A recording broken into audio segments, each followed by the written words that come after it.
नमस्कार दोस्तों, जैसे कि आप सभी जानते हैं कि हम यहाँ पर यूपी ट्रिपल आयोग द्वारा पीछे गए प्रीवियस ईयर के एग्जाम में प्रश्नों का हम विश्लेषण कर रहे हैं। तो जैसे कि आप सभी जानते हैं कि ये हमारी जो है 8th नंबर की टेस्ट सीरीज है और इसमें हम जानेंगे कि जो आयोग ने अब तक क्वेश्चंस पूछे हैं। तो चलिए शुरुआत करते हैं आज के इस टेस्ट सीरीज को, अपना ज्यादा समय वेस्ट नहीं करते हैं। तो जैसा कि आप क्वेश्चन नंबर 1 स्क्रीन पर देख रहे हैं, इसमें कहा गया है कि निर्देशों का संग्रह है जो कंप्यूटर द्वारा निष्पादित किए जाने वाला एक विशिष्ट कार्य है। ऑप्शन ए दिया आपका डेटा, ऑप्शन बी दिया आपका सॉफ्टवेयर, ऑप्शन सी दिया आपका प्रोग्राम, ऑप्शन डी दिया आपका प्रोसेसिंग। तो बताइए दोस्तों, इसका सही आंसर क्या होगा? इसका जो सही आंसर होगा वो होगा आपका ऑप्शन सी। ठीक है, ऑप्शन सी यानी कि प्रोग्राम इसका सही आंसर होगा। प्रोग्राम निर्देशों का एक संग्रह है जो कंप्यूटर द्वारा निष्पादित किए जाने वाला एक विशिष्ट कार्य है। ठीक है, तो इस प्रकार इसका ऑप्शन सी राइट आंसर होगा। चलिए अगले क्वेश्चन की ओर बढ़ते हैं। अगला क्वेश्चन आपकी स्क्रीन पर दिया है और इसमें कह रहा है एक ऐसा उपकरण है जो अन्य प्रोग्राम या उपकरणों के लिए कार्यात्मकता प्रदान करता है जिन्हें ग्राहक या क्लाइंट्स कहा जाता है। ऑप्शन ए दिया आपका इंट्रानेट, ऑप्शन बी दिया आपका डोंगल, ऑप्शन सी दिया आपका थर्मोस्टेट और ऑप्शन डी दिया आपका सर्वर। तो बताइए दोस्तों, इसका सही आंसर क्या होगा? इसका जो सही आंसर होगा वो होगा आपका ऑप्शन डी। ठीक है, तो सर्वर एक ऐसा उपकरण है जो अन्य प्रोग्राम या उपकरणों के लिए कार्यात्मकता प्रदान कराता है और साथ ही जिन्हें ग्राहक या क्लाइंट्स कहा जाता है। ठीक है, इस प्रकार इसका सही आंसर होगा आपका ऑप्शन डी। चलिए अगले क्वेश्चन की ओर बढ़ते हैं।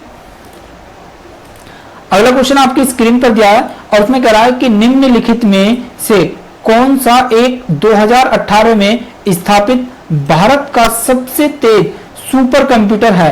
तो आपको सुपर कंप्यूटर बताना। ऑप्शन ए दिया आपका आदित्य, ऑप्शन बी दिया आपका सहर्ष टी, ऑप्शन सी दिया आपका TIFR, ठीक है, ऑप्शन डी दिया आपका प्रत्यूष। तो दोस्तों इसका जो सही आंसर होगा वो होगा आपका ऑप्शन डी। जो प्रत्यूष है वो भारत का जो है सबसे सुपर कंप्यूटर है। ठीक है, सबसे तेज सुपर कंप्यूटर। इसका सही आंसर होगा आपका ऑप्शन डी। चलिए अगले क्वेश्चन की ओर बढ़ते हैं।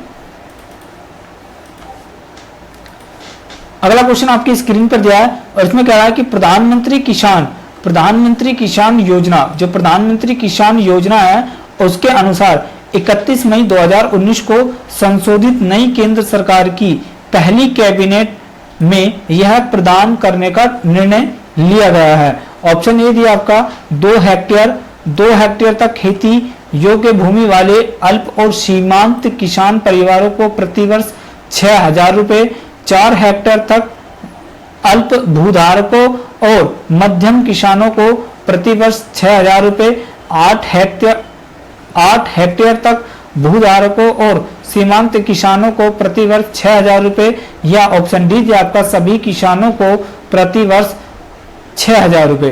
तो दोस्तों इसका जो सही आंसर होगा वो होगा आपका ऑप्शन डी। ठीक है, ऑप्शन डी इसमें बिल्कुल सही आंसर होगा। ठीक है, ऑप्शन डी यानी कि ये सभी किसानों को प्रतिवर्ष 6,000 रुपए जो है देने का प्रावधान किया गया 31 मई 2019 के एक संशोधन के द्वारा। तो दोस्तों प्रधानमंत्री जो है, हम इस योजना की बात करते हैं, प्रधानमंत्री किसान सम्मान योजना की। तो दोस्तों ये जो शुरू की गई थी आपकी 24 फरवरी। ठीक है, ये आपकी 24 फरवरी 2019 में शुरू की गई थी। कब की गई थी? 2019 में। ठीक है, लेकिन अगर हम बात करते हैं लागू, तो ये लागू की गई थी आपकी 1 दिसंबर। ठीक है, 1 दिसंबर 2018 से इसको लागू किया गया था। ठीक है, लेकिन शुरू कब की गई थी? ये आपकी 24 फरवरी 2019 को। ठीक है, तो जब ये शुरू की गई थी, लागू की गई थी, तो उस समय इसमें 2 हेक्टेयर तक खेती योग्य वाले अल्प किसान और सीमित किसानों के परिवार को प्रतिवर्ष 6,000 रुपए दिए जाते थे। ठीक है, लेकिन वर्तमान समय में जो है प्रधानमंत्री किसान योजना के अनुसार 31 मई 2019 में संशोधित करके इसको जो है सभी किसानों को प्रतिवर्ष 6,000 रुपए, ठीक है, इसकी राशि देने का प्रावधान किया गया है। तो इसका सही आंसर होगा आपका ऑप्शन डी। चलिए अगले क्वेश्चन की ओर बढ़ते हैं। अगला क्वेश्चन आपकी स्क्रीन पर इसमें कह रहा है कि जून 2019 के अनुसार, ठीक है, जून 2019 के अनुसार रिसर्च एंड एनालिसिस विग्रो के प्रमुख कौन थे? बताइए, अरविंद कुमार, सामंत गोयल, अनिल कुमार धमाशना या ऋषि कुमार शुक्ला। तो दोस्तों ये जो क्वेश्चन है, ठीक है, ये क्वेश्चन आप अपने इसका आंसर आप कमेंट बॉक्स में बताइएगा, इसका सही आंसर क्या होगा, ठीक है, इसका सही आंसर क्या होगा आप कमेंट बॉक्स में बताइएगा। चलिए मैं अगले क्वेश्चन की ओर बढ़ता हूं। अगला क्वेश्चन आपकी स्क्रीन पर दिया है, इसमें कह रहा है कि केंद्र सरकार ने जुलाई 2019 में केंद्रीय बजट में प्रदूषण नियंत्रण योजनाओं के लिए National Clean Air Programme NCAP के अंतर्गत प्रदूषण मुक्त भारत के दृष्टिकोण से डैश के लिए 460 करोड़ रुपए आवंटित किए गए थे। ऑप्शन ए दिया आपका एवरग्रीन मदर अर्थ और sky, option B green mother earth, option C दिया आपका क्लीन मदर अर्थ और स्काई, ऑप्शन डी दिया आपका ग्रीन मदर अर्थ ब्लू और स्काई। तो बताइए दोस्तों इसका सही आंसर क्या होगा? इसका सही आंसर होगा आपका ऑप्शन डी, ठीक है, यानी कि ग्रीन मदर्स अर्थ और ब्लू स्काई के अंतर्गत जो है 460 करोड़ रुपए आवंटित किए गए थे। चलिए अगले क्वेश्चन की ओर बढ़ते हैं। अगला क्वेश्चन आपकी स्क्रीन पर है, इसमें कह रहा है कि वर्ष 2018-19 निम्नलिखित में से कौन सा सार्वजनिक क्षेत्र जो सर्वाधिक लाभदायक यूनिट है? Option A Indian Oil Corporation, option B दिया आपका National Thermal Power Corporation NTPC, option C दिया है आपका Oil and Natural Gas Corporation और ऑप्शन डी दिया आपका Steel Authority of India Limited, ठीक है। तो इसका सही आंसर होगा आपका ऑप्शन सी।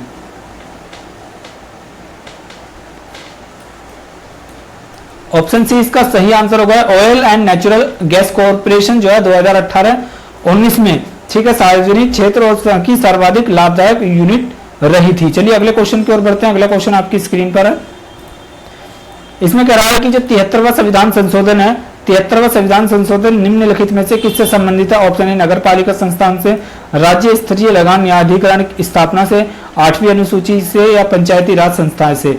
तो बताइए दोस्तों इसका सही आंसर क्या होगा? इसका सही आंसर होगा आपका ऑप्शन डी, ठीक है, पंचायती राज संस्थाओं से। बलवंत राय मेहता समिति की सिफारिश पर जो है 3 स्तरीय पंचायतों का गठन किया गया था, ठीक है, ग्राम सभा, ब्लॉक प्रखंड सभा या पंचायत समिति, और तीसरा होगा आपका जिला पंचायत, ठीक है। इस प्रकार आपके 3 स्तरीय पंचायतों का गठन के प्रस्ताव रखा गया था और बलवंत राय मेहता समिति की सिफारिश पर इनका गठन किया गया था, ठीक है, और अशोक मेहता समिति की सिफारिश पर 2 स्तरीय पंचायतों के गठन की बात की गई थी, ठीक है। 1992 के जो है 73वें संविधान संशोधन के तहत इसको जो है लागू किया गया था, ठीक है, और राजस्थान के नागौर जिले में सबसे पहले इसको लागू किया गया था। इसका सही आंसर होगा आपका ऑप्शन डी। चलिए अगले क्वेश्चन की ओर बढ़ते हैं। अगला क्वेश्चन आपकी स्क्रीन पर दिया है, इसमें कह रहा है कि पश्चिमी घाट की पश्चिमी घाट का सर्वोच्च शिखर कौन सा है आपको बताना। सर्वोच्च ऊंचा शिखर कौन सा? Option A Anamudi, option B डोडा बेटा, ऑप्शन सी दिया आपका महेंद्रगिरी और ऑप्शन डी दिया आपका चेम्बरा। तो बताइए दोस्तों इसका सही आंसर क्या होगा? इसका सही आंसर होगा आपका ऑप्शन ए, ठीक है, जो अनायमुदी है वो आपकी पश्चिमी घाट की सबसे ऊंची चोटी है। चलिए अगले क्वेश्चन की ओर बढ़ते हैं।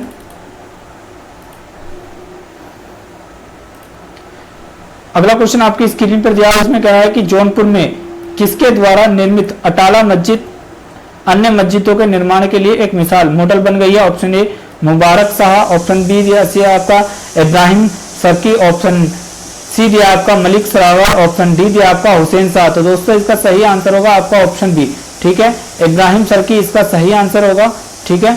चलिए अगले क्वेश्चन की ओर बढ़ते हैं। अगला क्वेश्चन आपकी स्क्रीन पर दिया है, इसमें कह रहा है कि चावल निम्नलिखित में से किस राज्य की एक वाणिज्यिक फसल है? तो चावल किस राज्य की एक वाणिज्यिक फसल है आपको बताना, केरल की, उत्तर प्रदेश की, उड़ीसा की या पंजाब की। तो इसका सही आंसर होगा आपका ऑप्शन डी, ठीक है, जो चावल है वो आपकी पंजाब की वाणिज्यिक फसल है, ठीक है। क्योंकि पंजाब में जो हरित क्रांति का क्षेत्र है, पंजाब आपका उत्तर प्रदेश और हरियाणा जो है ये आपके जो है हरित क्रांति के क्षेत्र थे, तो इसीलिए पंजाब को जो है हम चावल की वाणिज्यिक फसल बोलते हैं। चलिए अगले क्वेश्चन की ओर बढ़ते हैं। अगला क्वेश्चन आपकी स्क्रीन पर दिया है, भारत में कितनी फसल ऋतुएं पाई जाती हैं? भारत में कितनी फसल ऋतुएं पाई जाती हैं? 2, 1, 3 या 4? तो इसका सही आंसर होगा आपका 3। एक होती है आपकी रबी की फसल, ठीक है।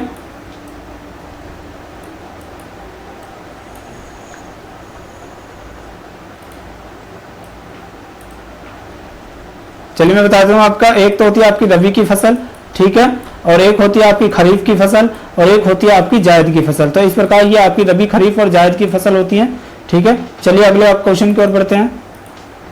अगला क्वेश्चन आपकी स्क्रीन पर दिया है, इसमें कह रहा है कि खेतों से मिलने वाली उपज के मामले में दुनिया भर में भारत कौन से स्थान पर है? पहले स्थान पर, दूसरे स्थान पर, तीसरे स्थान पर या चौथे स्थान पर? इसका सही आंसर होगा आपका ऑप्शन बी, दूसरे स्थान पर। चलिए अगले क्वेश्चन की ओर बढ़ते हैं। अगला क्वेश्चन आपकी स्क्रीन पर दिया,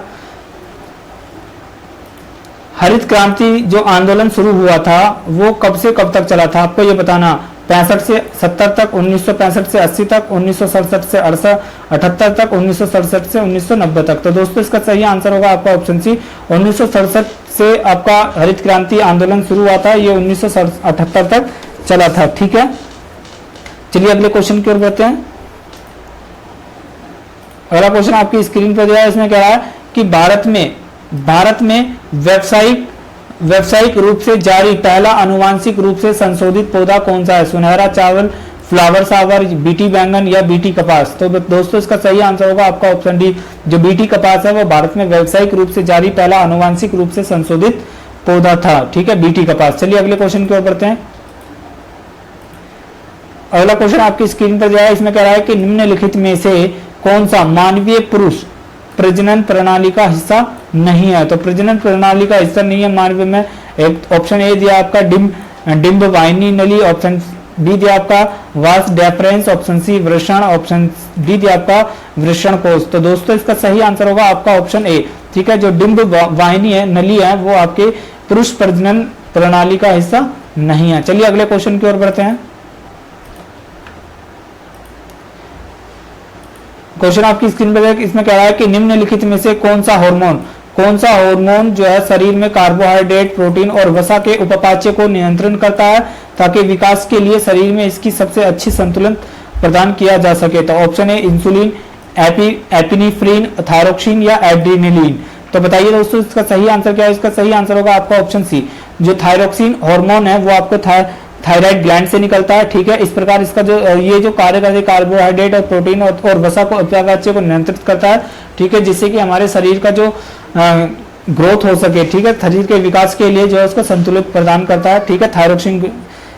थायरोक्सिन हार्मोन इसका सही आंसर होगा। चलिए अगले क्वेश्चन की ओर बढ़ते हैं। अगला क्वेश्चन आपकी स्क्रीन पर दिया है और इसमें कह रहा है कि पादपों में निम्नलिखित में से किस प्रक्रिया द्वारा घुले हुए खनिजों और जल को जड़ से पत्तियों तक ऊपर की ओर गति करने में मदद मिलती है? प्रकाश संश्लेषण, वाष्पोत्सर्जन, स्थानांतरण या वाष्पीकरण? इसका सही आंसर होगा आपका ऑप्शन बी, वाष्पोत्सर्जन। चलिए अगले क्वेश्चन की ओर बढ़ते हैं। अगला क्वेश्चन आपकी स्क्रीन पर दिया है, इसमें कह रहा है कि निम्नलिखित में से कौन सा गुण स्तनधारियों की विशेषता नहीं है? ऑप्शन ए दिया आपका ये सभी रक्त वाले जीव होते हैं, बिल्कुल सही। इनमें त्रिकक्षीय हृदय पाया जाता है, ये गलत है, ठीक है। इनकी त्वचा में बालों के साथ साथ पसीने और तेल की ग्रंथियां भी पाई जाती हैं, बिल्कुल सही। ऑप्शन डी दिया आपका अधिकांश स्तनधारी जीवित शिशु पैदा करते हैं, बिल्कुल सही। तो इस प्रकार इसका सही आंसर होगा आपका ऑप्शन बी, ठीक है। तो ऑप्शन बी जो इसमें त्रिस्तरीय कक्षा हृदय पाए जाते हैं, ये इसका सही आंसर होगा, ठीक है। ये आपकी स्तनधारियों की एक विशेषता नहीं है। चलिए अगले क्वेश्चन की ओर बढ़ते हैं और ये हमारा लास्ट क्वेश्चन होगा। इसमें कह रहा है कि निम्नलिखित में से किस जानवर की छोटी आंत होती हैं? तो आपको छोटी आंत बतानी है, यानी कि स्मॉल इंटेस्टाइन किस में पाई जाती हैं? ऑप्शन ए दिया आपका खरगोश में, शेर में, बकरी में या गाय में? तो दोस्तों इसका सही आंसर होगा वो होगा आपका ऑप्शन बी, ठीक है। जो स्मॉल इंटेस्टाइन पाई जाती हैं इन जानवरों में से, उसमें खरगोश में पाई जाती हैं, ठीक है। तो इस प्रकार इसका सही आंसर होगा ऑप्शन बी। तो दोस्तों ये थे हमारे कुछ महत्वपूर्ण प्रश्न जो कि प्रीवियस हाल ही में यूपी SSC आयोग द्वारा जो क्वेश्चन सेट बनाए गए थे, जो प्रश्न पूछे गए हैं, परीक्षाएं हुई हैं। तो उम्मीद करता हूं कि ये आपको बहुत ही हेल्पफुल सिद्ध होने वाला है और ये आपके कॉन्फिडेंस को लेवल हाई करेगा और आपको ये आइडिया कराएगा कि इस समय वर्तमान में आयोग किस तरह के प्रश्न पूछ रहा है। और दोस्तों अगर आपको कोई भी डाउट हो तो आप कमेंट बॉक्स में जरूर बताइएगा। मिलते हैं अगले वीडियो में। नमस्कार, जय हिंद।